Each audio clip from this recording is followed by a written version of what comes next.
प्रधानमंत्री नरेंद्र मोदी ने मन की बात कार्यक्रम में देशवासियों के साथ संवाद किया। बारिश, बाढ़ और लैंडस्लाइड पर उन्होंने चर्चा की है। कुछ हफ्तों में आपदाओं का कहर देखने को मिला। पीएम नरेंद्र मोदी की तरफ से इन बातों का जिक्र किया गया।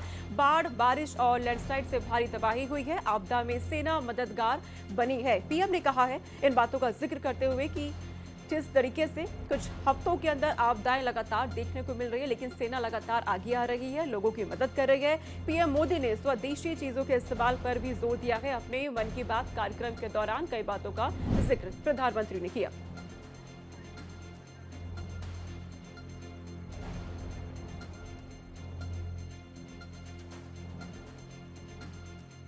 का कहर देखने को मिला। पीएम नरेंद्र मोदी ने अपने मन की बात कार्यक्रम के जरिए इन बातों का जिक्र किया है। पीएम का ये 125वां एपिसोड रहा, जहां पीएम नरेंद्र मोदी की तरफ से देशवासियों के साथ संवाद देखने को मिला। उन्होंने कई लोगों से यहां पर बातचीत भी की है और ये हर कार्यक्रम में देखने को मिलता है। पीएम नरेंद्र मोदी की तरफ से किसी खास शख्सियत का जिक्र किया जाता है, प्रेरणादायी व्यक्तियों का जिक्र किया जाता है। और इस बार क्योंकि पीएम नरेंद्र मोदी की तरफ से आपदाओं का भी जिक्र किया गया है, जो पिछले कई हफ्तों से देखने को मिल रही है। बाढ़ और बारिश की वजह से लोगों का जनजीवन किस तरीके से अस्त व्यस्त हो गया।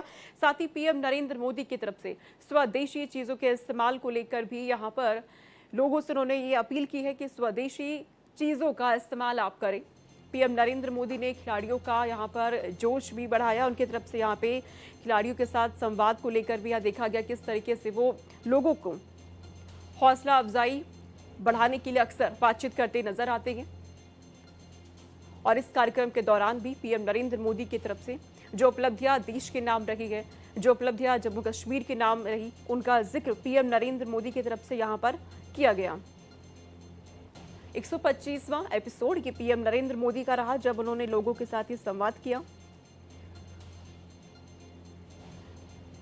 जम्मू कश्मीर का जिक्र करते हुए पीएम नरेंद्र मोदी ने कहा कि जब कई ऐसी घटनाओं पर लोगों का ध्यान जा रखा है, लेकिन सबके बीच जम्मू कश्मीर के नाम दो बड़ी उपलब्धियां इन दिनों आई हैं, उसका जिक्र पीएम नरेंद्र मोदी ने यहां पर किया।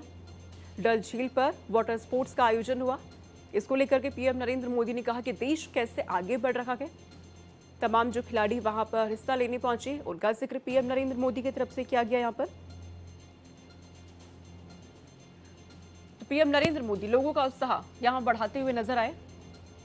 125वां एपिसोड ये पीएम नरेंद्र मोदी का मासिक रेडियो कार्यक्रम है ये, जहां अक्सर पीएम नरेंद्र मोदी देशवासियों के साथ संवाद करते हुए नजर आते हैं। पीएम नरेंद्र मोदी ने यहां पर खेलो इंडिया वाटर स्पोर्ट्स फेस्टिवल का जिक्र करते हुए श्रीनगर की डल झील में आयोजित कार्यक्रम का यहां पर जिक्र किया।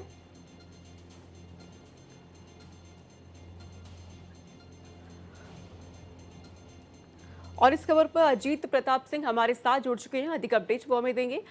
अजीत, क्योंकि पीएम नरेंद्र मोदी की तरफ से कई बातों का जिक्र किया गया, देश में किस तरीके से उपलब्धियां हो रही हैं, जम्मू कश्मीर में क्या क्या उपलब्धियां सामने आई, इस बातों का यहाँ पे जिक्र किया गया, और क्या कुछ आपको यहाँ पर अहम इस दौरान देखने को मिला?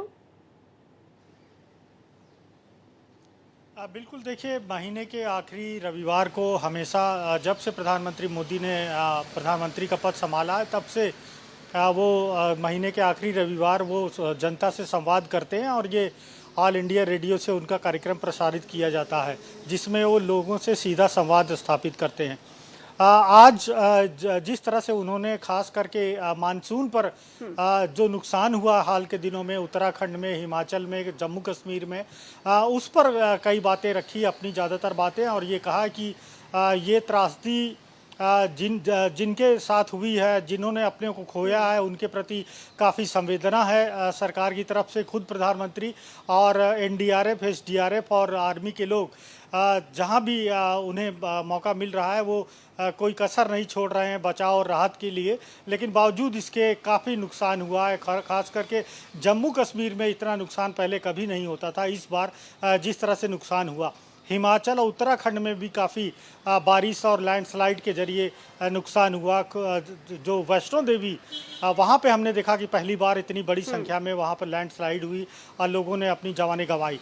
तो कुल मिलाकर सबसे बड़ा फोकस इस मन की बात में प्रधानमंत्री का बाढ़ बारिश से हुए नुकसान पर था। इसके अलावा कई तरह की उपलब्धियां भी भारत ने हासिल की और सबसे बड़ी बात जो कश्मीर के लिए ही उन्होंने कही कि जब से कश्मीर में शांति आई है, पहली बार है कि पुलवामा में जो क्रिकेट लीग आयोजित की गई उसमें बहुत बड़ी संख्या में लोगों ने हिस्सा लिया। तो ये एक बदलाव जम्मू कश्मीर में दिखाई दे रहा है, क्योंकि जिस तरह से पिछली बार चुनाव हुए और जिस तरह से लोकसभा चुनाव में वोटर टर्नआउट था, ऐसा लग रहा है कि जम्मू कश्मीर में परिस्थितियां जरूर बदल रही है। भले ही पहलगाम में एक आतंकवादी हमला हुआ जिसमें कई इनोसेंट लोगों की जानें गई, लेकिन जम्मू कश्मीर की तस्वीर वाकई में बदल रही है। देखिए, अभी उन्होंने एससीओ में भी चीन के राष्ट्रपति से मुलाकात की, शी जिनपिंग से, लेकिन उसके बावजूद मन की बात उनका काफ़ी लोग सुनते हैं, लोग जुड़ते हैं, चाहे वो बीजेपी के लोग हो, चाहे वो सरकार के लोग हो। काफ़ी संख्या में लोग भी उनकी बातें सुनते हैं और पूरे देश भर में जिस तरह से देश तरक्की कर रहा है, जो उपलब्धि हासिल की जा रही है, उन सब की चर्चा ज़रूर करते हैं प्रधानमंत्री, और इसी तरह से आज भी ये चर्चा की गई है। बिल्कुल अजित, और इस दौरान हमने देखा प्रतिभा सेतु का जिक्र पीएम नरेंद्र मोदी ने किया, और जाहिर सी बात है तमाम जो छात्र छात्राएं हैं जो यूपीएससी क्लियर करना चाहते हैं उनके लिए बड़ी बात है यहाँ पर ये। बिल्कुल, देखिए, छात्रों से बड़ा गहरा जुड़ाव रहता है। जब भी एग्ज़ाम आते हैं वो कहीं ना कहीं वो छात्रों से कोशिश करते हैं जुड़ने की, न सिर्फ यूपीएससी बल्कि 10th-12th के छात्र और यूनिवर्सिटी के छात्र। और अब चूंकि 5 सितंबर को शिक्षक दिवस आना है, तो उसमें एक बड़ा प्रोग्राम रहता है प्रधानमंत्री नरेंद्र मोदी का, जिसमें वो छात्रों से बात करते हैं उनके स्टडी के लिए और कैसी तैयारी लोगों को करनी चाहिए, क्यों तनाव नहीं लेना चाहिए लोगों को, बच्चों को। और आज जिस तरह से यूपीएससी के लोगों को उन्होंने जिस तरह से बातें बताई, निश्चित तौर पर का भी प्रभाव होता है, जो क्योंकि लगभग 8 लाख लोग यूपीएससी में तैयारी करते हैं छात्र, और सिर्फ 800-900 लोग सिलेक्ट हो पाते हैं, बाकी असफल होते हैं। तो उनके बीच में काफ़ी तनाव हो जाए, उनको अवसाद न घेर ले, इसीलिए प्रधानमंत्री ने आज मन की बात में उनके लिए भी काफ़ी मोटिवेशनल बातें कही। और उसका ज़रूर असर होता है छात्रों पर, जब खुद प्रधानमंत्री मोदी छात्रों से जुड़ते हैं और उनके लिए उनको मोटिवेट करते हैं और उनके लिए अच्छी बातें बोलते हैं। देशवासी के यहाँ पे लोग तमाम मन की बात कार्यक्रम का इंतजार भी करते हैं। शुक्रिया अजित, तमाम जानकारी हम तक पहुँचाने के लिए।